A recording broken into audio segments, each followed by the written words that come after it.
You're listening to This Magical Life, a podcast dedicated to exploring the depths of spirituality and personal growth. I'm Philip Carr-Gomm.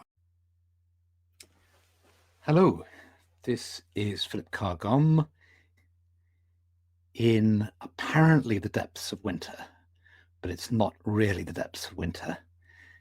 It's just the time of Imbolc when the very first signs of spring are occurring. There was always this strange moment just before you press the button to go live, where you're sitting on your own, and you're undeniably on your own, sitting in a room somewhere, and then you press a button, and it goes 3, 2, 1, and suddenly you know that you're connected in this wonderful pattern across the earth. Extraordinary feeling. So I hope you can hear me. Imbolc is the first spring festival, and it had never occurred to me that that February the 1st, February the 2nd could be have anything to do with the spring. And I realized, this attention to detail in nature, where you may be freezing and you may be thinking you're in the middle of winter, but just look around and you will see some signs that things are shifting and changing. So in Druidry, we have 3 festivals associated with each season. And that's part of the mystery of Druidry, which I won't go into now, how you have 4 seasons, 3 festivals. How come there aren't 12 festivals? No, there are 8. There's a very special reason why, but we'll leave that for another time.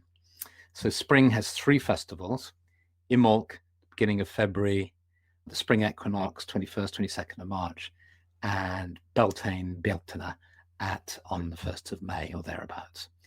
And so this is the first spring festival. And I tell you what it makes me think of when you see the snowdrops, is that they symbolize so beautifully the quality of hope. Those tiny little flowers growing out of the cold soil, maybe even out of the snow, as they were the other day when the snow was in the lane, symbolize that incredible way in which hope is both strong and fragile. We tend to think that you can't have fragility and strength in the same phenomenon, but you can actually. And have both of these happening at the same time. And the snowdrop symbolizes that beautifully, because it's this fragile little flower that's growing up. And yet think of the strength it needs and the determination, as it were, to break out of this icy cold soil into the light.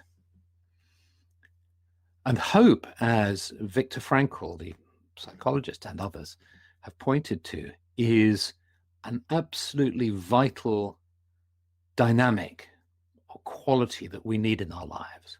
When we lose hope, we start to go downhill. We go downhill physically and we go downhill emotionally, which is why it's so important to give people hope. Why visiting sick people, visiting people who are sad or are going through difficulties in life, that hope it's important to foster that.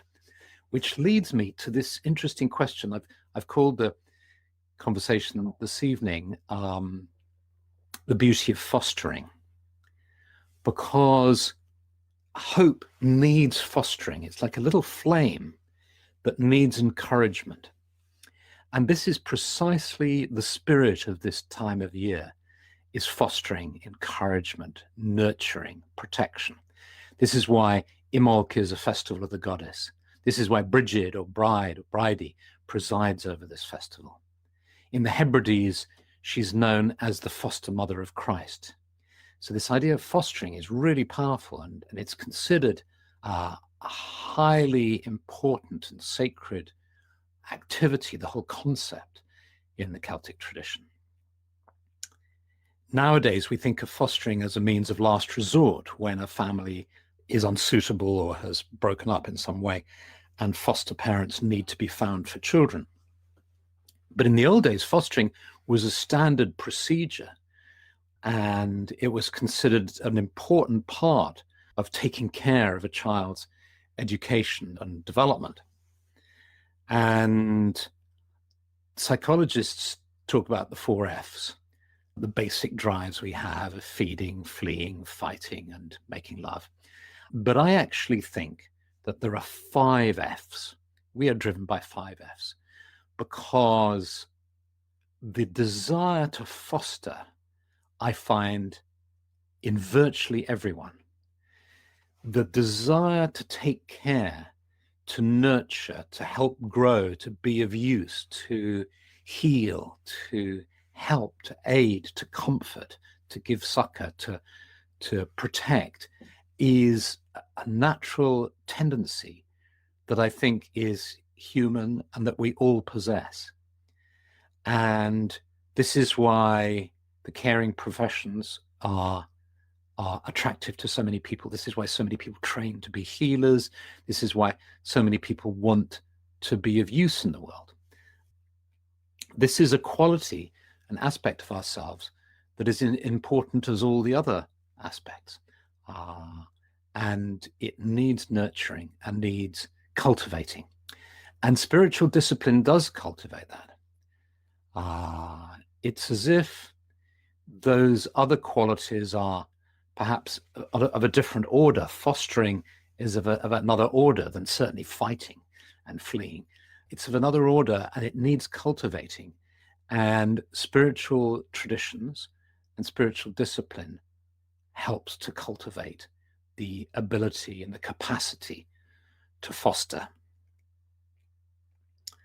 And what the idea evokes for me, which is particularly relevant at this time, is when you go outside. I mean, today was a particularly hot, the weekend was beautiful, sunshine and snow on the hills. We went walking up to Firle Beacon and it was just extraordinary.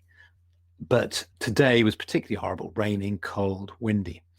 And it's analogous, I think, to the way we can perceive reality around us. The political, social, economic, ecological situations that are around us that seem so intransigent, so difficult to resolve, so gloomy and so dark. And yet, there are signs of hope. There are individuals and there are groups. There are being of value in the world.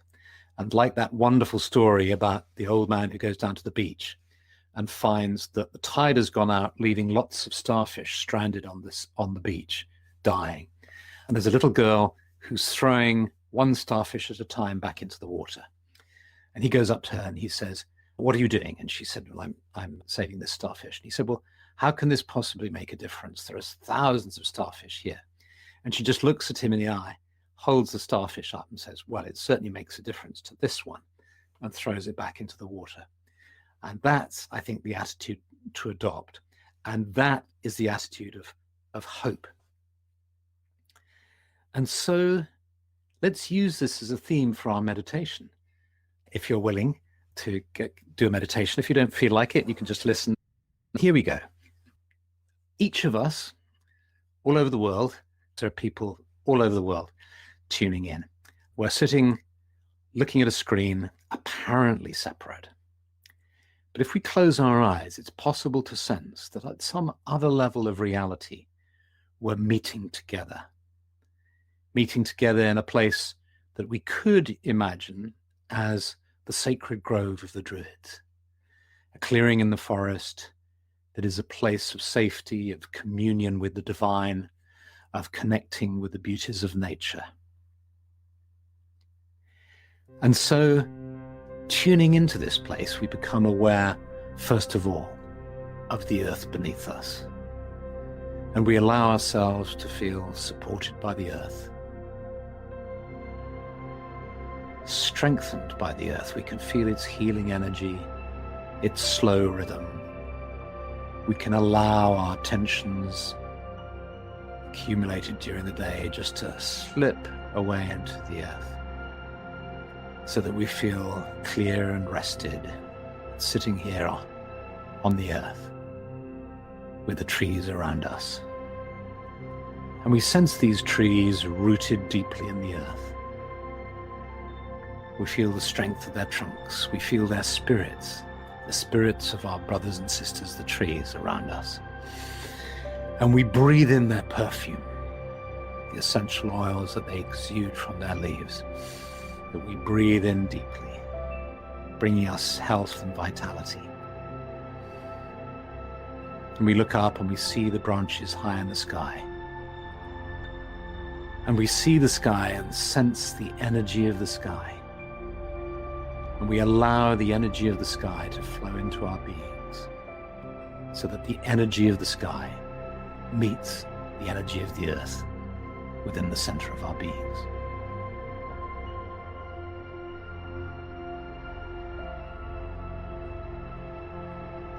And now, imagine that there's a light dusting of snow on the floor of the grove. So there's this beautiful dusting of snow, and you may find it being reflected in the moonlight and starlight, or reflected in the sunlight. And there, just ahead of you, you can see a little group of snowdrops growing out of the snow. And you may see this clearly, or you may just sense it. You can just imagine it, or pretend it's there if you don't see things clearly. Just believe it's there. And there are these snowdrops growing with little white heads. And notice how you feel as you sit in front of these snowdrops. Notice the response you get in your body and your being and your energy field to these snowdrops.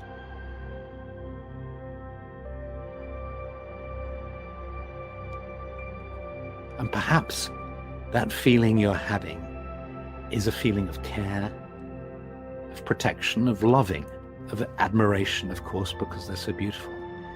But also, I suspect you'll be feeling a sense of wanting to protect, wanting to nurture these beautiful flowers in front of you growing out of the snow. And there's nothing you need to do. It's completely effortless. You don't have to make an effort to do this. You can just feel this energy. It's a motherly, parental, fatherly, if you like, too, parental energy of caring, of fostering. So if it feels right for you, just allow this sense of fostering to flow through you. And sense yourself saying to the snowdrops, I want to care for you, I love you, I think you're beautiful. May you grow safely in this special place.